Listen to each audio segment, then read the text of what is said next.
plethora of injuries. So to see our team find a way, some really strong efforts, had some defensive players playing out of position because of some depth issues. So it was good to see our guys get a win in front of the home fans. What did you see from Jalen Wright today? It was what I'd hoped to see, which was there was both, it was his first outing, but what I wanted to see is a confident runner that found confidence after something that he didn't like. Okay, because that's the big thing in this league is everything doesn't go well all the time. He had a couple things he didn't necessarily love in terms of a cut, a slip, and I mean even mid-play, I think he dribbled a screen pass and then still found some resilience. So I saw it was a good first outing for him because he got a little bit of everything and he finished strong. What were your thoughts on the two quarterbacks? Yeah, I think each quarterback has a different set of circumstances. That's why you try to replicate in a competition. You try to replicate that as close to as possible in an inverse situation. At some point in the preseason, I thought both quarterbacks in their own scenarios had some issues during the game, and then they were able to bounce back and do some things. Specifically in the second half, I wanted to get Mike in a rhythm, and there was some stuff outside of his control that I wanted to see how he would respond to that, and I thought he did a good job responding.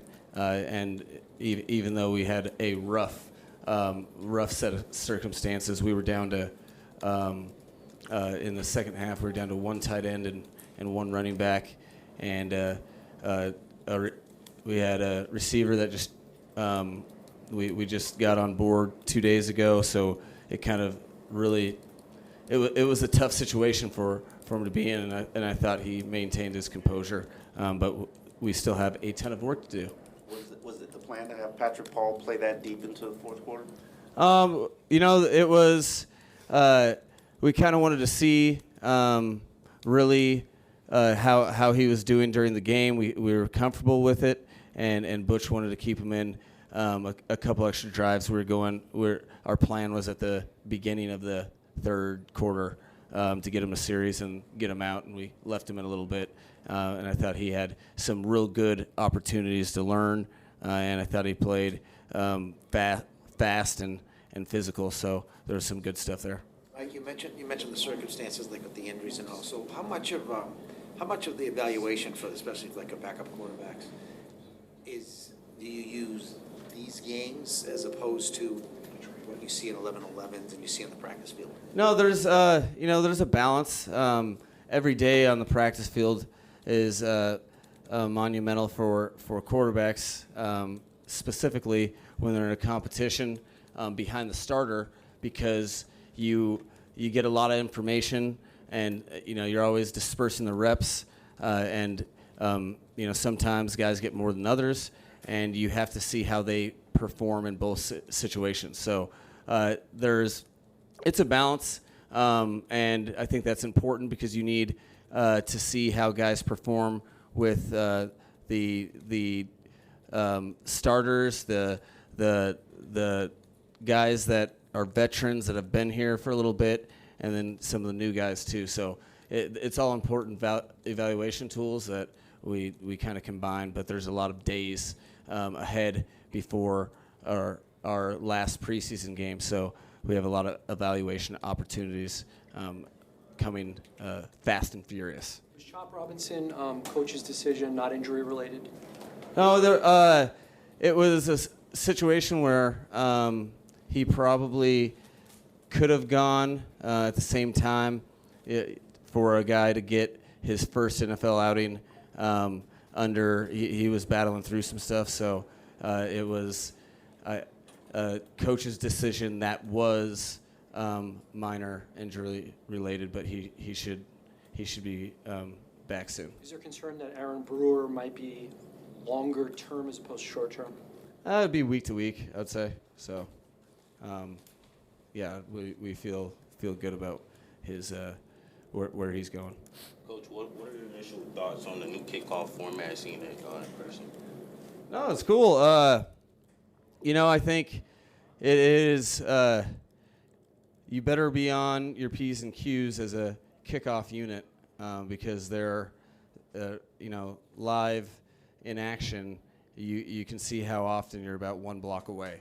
So it will be a cool experience. I'll be excited to watch the tape because it's an explosive opportunity for both sides. So it was an exciting taste of it, and it's really weird to see people stand like over on the side where the ball's going. That's I didn't think about that before, but like I guess I've seen a lot of football, and that's never been the case. So it kind of it was something to get used to, but it was good.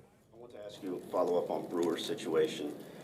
If he's sidelined for a week-to-week situation, how does that change the quarterback to center exchange dynamic and the rest of the offensive line? It puts some pressure on said exchange. That's something that I look at it like this.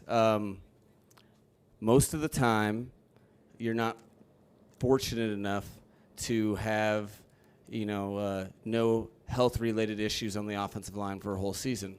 So it's better to have this scenario now than for the first time in Week 10.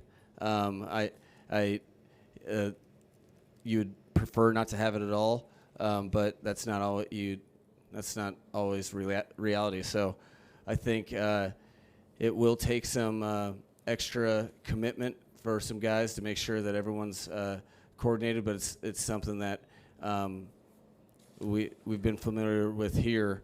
We've had this scenario before, so we'll be banking on those reps, and there'll be guys having to do some work. Is there an update on Isaiah Wynn in terms of when he'll be able to work? Yeah, quite honestly, I as I've been staying out of the timelines, there's right now there's not really an update. I know he's working hard and diligent, but again, that has been kind of up in the air and gray. I'll be notifying you guys when it's close to field action, and we'll see. I'll be visiting that on Monday. Well, a number of guys who got hurt in this game. How's Keon Smith doing? He got hurt earlier. I don't have. I'll get an update tomorrow. Coach, Isaiah Mack had a huge fumble recovery in the second quarter. Could you just touch on his mental fortitude at that point in the game? Yeah, no, I think there was some good aggressive play, and getting those turnovers were gigantic in the ultimate outcome for the team. So it was cool that he was opportunistic and really gravitated towards the ball, and then it was cool how he continued to play. Got a lot of snaps, and I thought he did a good job. Excited to see the tape on him too. Final questions. Initial impression on Bonner, it seemed as though he was targeted quite often, was involved in the one long play, but had some breakups. Yeah, no, I thought he had a good.